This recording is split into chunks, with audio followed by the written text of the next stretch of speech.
اللہ تعالیٰ کی دین بہت بڑی ہے، لیکن ہم لینے والوں میں شامل ہیں۔ اس لیے یہ بات ذہن میں رکھنا کہ اس امت کا ہر بندہ داعی ہے، اس امت کا ہر بندہ داعی ہے، مگر یہاں ایک نقطہ سمجھنے والا ہے، دعوت منصوص ہے، نص میں ثابت ہے کہ امت کے ہر بندے کو دعوت دینی ہے، مگر اس کا طریقہ کار اللہ نے کھلا رکھا ہے۔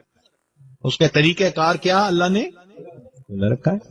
مختلف دور اور مختلف زمانوں میں دعوت دینے کے انداز مختلف رہے، چنانچہ اللہ تعالیٰ نے اس امت میں شروع میں دعوت کا کام خلافت کے ذریعے سے لیا۔ خلفائے راشدین اللہ کے دین کو لے کر نکلے اور انہوں نے پوری دنیا کو دعوت دی، اسلم تسلم، یہ بھی دعوت کا ایک انداز تھا۔ تو امت کے ابتدائی حصے میں یہ دعوت کیسے چلی؟ خلافت کے ذریعے سے۔ پھر اس کے بعد ایک وقت آیا، دنیا میں آئے تو اللہ نے مدارس کی لائن سے دین کی دعوت کا کام، چنانچہ ایک محدث کے پاس 40,000 تک طلباء حدیث کی سماعت کے لیے آیا کرتے تھے۔ یہ دعوت تھی اللہ کی، جیسے درس قرآن سے دعوت دی جاتی ہے، درس حدیث سے دعوت دی جاتی ہے، اس وقت امت کے علماء دعوت دیتے تھے سب کو۔ یہ دعوت کا کام اس طرح آگے بڑھا اور اللہ نے اپنے دین کو پھیلایا۔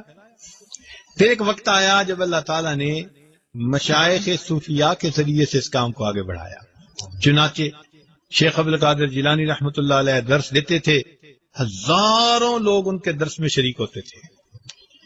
خواجہ معین چشتی اجمیری رحمۃ اللہ علیہ نے ایک سفر کیا اور 7 لاکھ کافر مسلمان ہوئے، 70 لاکھ مسلمانوں نے بیعت توبہ کی، ان کے 70 لاکھ مسلمانوں نے بیعت توبہ کی۔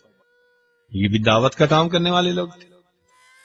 آج کے اس دور میں عمومی دعوت، یہ دعوت و تبلیغ کے نام سے کام شروع ہے۔ حضرت مولانا الیاس رحمت اللہ علیہ کو اللہ رب العزت نے کام کی ایک ترتیب سجھا دی آج کے زمانے کے طور پر، چنانچہ سے روزہ اور چلہ اور 3 چلے اور 9 مہینے 7 مہینے سال، یہ ایک ترتیب اللہ نے ان پر کھول دی جس میں اللہ نے برکت ڈال دی۔ چنانچہ آج عمومی دعوت کا کام اس طرح سے ہو رہا ہے امت کے اندر، لیکن دعوت کو اس میں محصور نہیں کر دینا چاہیے۔ بات سمجھ رہے ہیں؟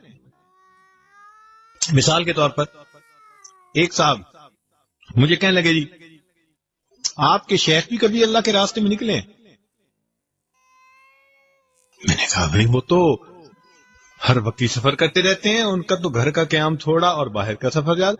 نہیں میں پوچھ رہا ہوں اللہ کے راستے میں کبھی نکلے ہیں؟ میں نے پوچھا اللہ کے راستے سے کیا مراد لے رہے ہو؟ کہنے لگا یہ جو جماعت کی ترتیب ہے۔ کیا آپ یا آپ کے بچے قرآن سیکھنا چاہتے ہیں؟ جو حضرات ابھی تک قرآن کریم نہیں سیکھ سکے یا اپنے بچوں کی قرآنی تعلیم کے لیے فکر مند ہیں تو گھر بیٹھے 30 منٹ روزانہ دے کر قرآن کریم تجوید اور ترجمے کے ساتھ سیکھ سکتے ہیں اور حفظ بھی کر سکتے ہیں۔ تو یہ غلطی ہے، کیونکہ حدیث پاک میں نبی اسلام نے ارشاد فرمایا، من خرج فی طلب العلم، جو شخص علم کی طلب میں گھر سے نکلتا ہے، فہو فی سبیل اللہ، وہ اللہ کے راستے میں ہوتا ہے۔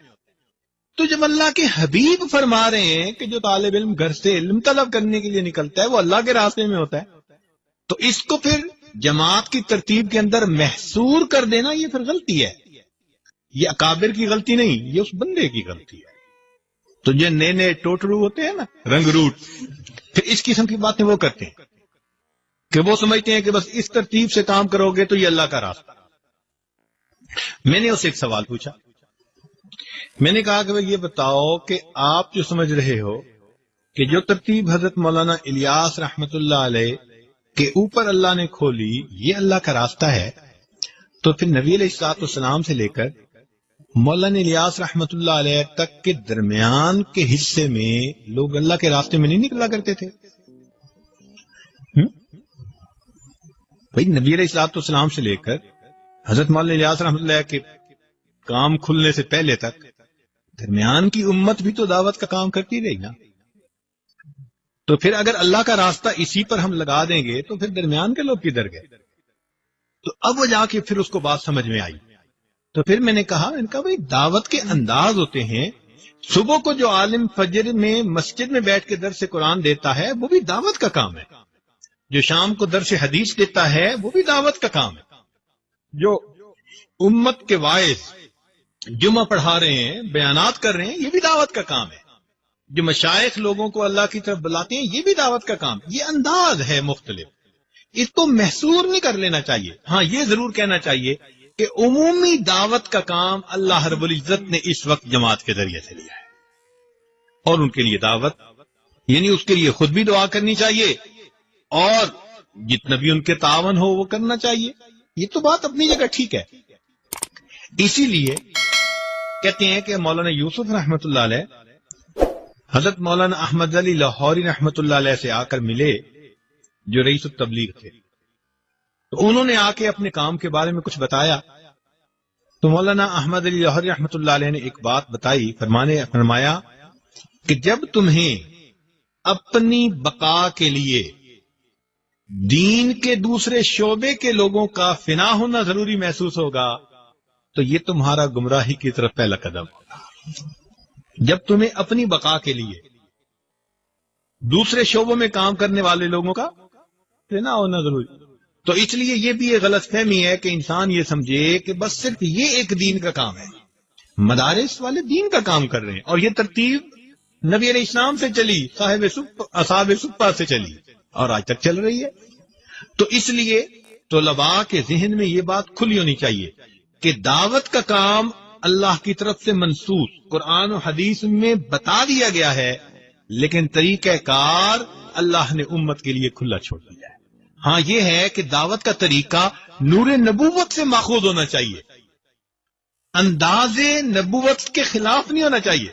اب جیسے ایک بندہ آ جائے تو جی میں ٹی وی پہ آ کر دین کی دعوت کا کام کروں گا، تو بھائی یہ چونکہ نبی علیہ السلام کے طریقے کے خلاف ہے اس لیے اس میں نور نہیں، اس میں ظلمت ہوگی.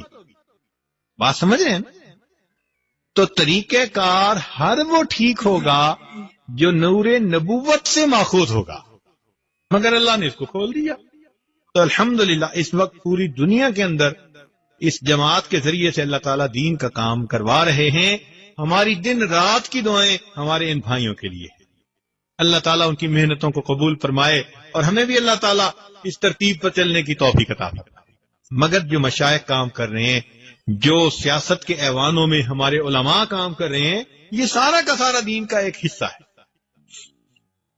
انسان کا جسم، اس میں آنکھ بھی ہوتی ہے، زبان بھی ہوتی ہے، کان بھی ہوتے ہیں، ہاتھ بھی ہوتے ہیں، پاؤں بھی ہوتے ہیں. سارا جسم ہاتھ بھی نہیں بن سکتا، سارا جسم آنکھ بھی نہیں بن سکتا، سارا جسم کان بھی نہیں بن سکتا. اسی طرح دین بہت وسعت رکھتا ہے اپنے اندر، اس کی اللہ نے مختلف انداز بنا دیے.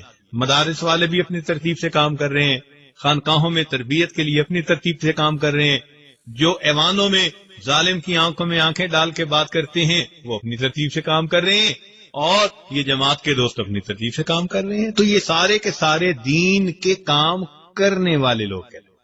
اسی لیے دائی کے اندر یہ ایک صفت ہونی چاہیے کہ وہ دین کا کام کرے اور بقیہ شعبوں میں کام کرنے والوں کا احسان مند ہو کر کام کرے. بات سمجھ رہے ہیں؟ دائی کو کیا کرنا چاہیے کہ دین کا کام کرے اور جو بقیہ شعبوں میں کام کر رہے ہیں ان کا احسان مند ہو کر کام کرے. احسان مانے ہاں بھائی وہ میرے اوپر احسان کر رہے ہیں، وہ بھی دین کا کام کرے. حضرت مولانا اشرف علی تھانوی رحمت اللہ علیہ سے کسی نے پوچھا کہ حضرت علماء تو بڑا کام کرتے ہیں، تو اخلاص کے ساتھ کون کام کر رہا ہے یہ کیسے پتہ چلے گا؟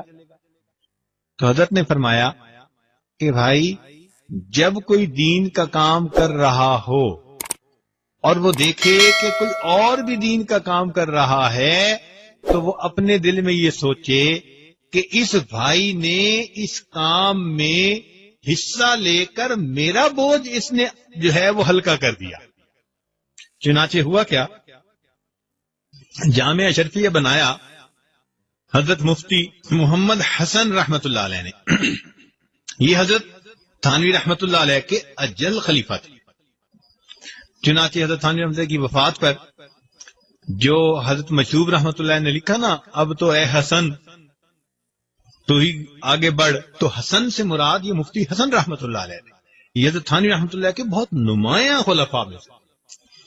خیر، اب کیا ہوا کہ جب جامعہ اشرفیہ نیلا گنبد میں بنا تو اس میں کام کرنے والے کچھ اساتذہ اور بھی تھے، اور ان کا مزاج ذرا حضرت مدنی رحمت اللہ علیہ کی ترتیب والا تھا، ان کا مزاج خانقاہی حضرت تھانوی رحمت اللہ والا تھا. تو ایک سال کے بعد انہوں نے محسوس کیا کہ بھئی یہاں تو میرا معاملہ ذرا مشکل ہے، لہذا بہتر ہے کہ میں اپنا کام کروں. چنانچہ انہوں نے جامعہ مدنیہ کے نام پہ کام شروع کر دیا، اور کام بھی کہاں، اسی محلے میں مکان کرائے پہ لے کر اب ادھر جامعہ اشرفیہ اور اسی گلی میں دوسری طرف جامعہ مدنیہ شروع ہو گیا کام. تو حضرت مولانا فضل الرحیم دامت برکاتہم جو جامعہ کے ماشاءاللہ نائب محتمم کے درجے کے لوگ ہیں، انہوں نے یہ واقعہ خود سنایا. کہنے لگے کہ ہم اس وقت بچے تھے جب ہمیں پتہ چلا نا کہ ہمارے مدرسے کے استاد اور نیا مدرسہ اور مدرسہ بھی اسی گلی میں، تو کہنے لگے بڑا غصہ آیا. میں ابو جی کے پاس گیا اور میں نے کہا دیکھا ابو جی کیا حال ہے ان لوگوں کا، مدرسہ بھی بنانا تھا تو بھائی کہیں اور بنا لیتے، اسی محلے اسی گلی میں. تو ابا جی نے پوچھا کہ بیٹے کہاں جا رہے ہو؟ میں نے کہا کہ ابو جی اماں نے یہ کام ذمہ لگایا ہے، کام کرنے جا رہا ہوں. پر میں بیٹے کام کر کے آؤ تو پھر میں تمہیں اخلاص کا درس دوں گا.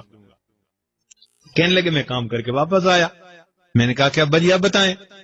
کہنے لگے ابا جی نے مجھے بٹھا لیا، فرمان لگے بیٹے یہ بتاؤ، اگر تمہارے سر پہ بوجھ ہو اور اتنا بھاری ہو کہ تمہاری گردن ٹوٹی جا رہی ہو، اٹھایا نہ جا رہا ہو، تمہیں ہر لمحے ڈر ہو کہ گر جاؤ گے، دب جاؤ گے بوجھ کے نیچے،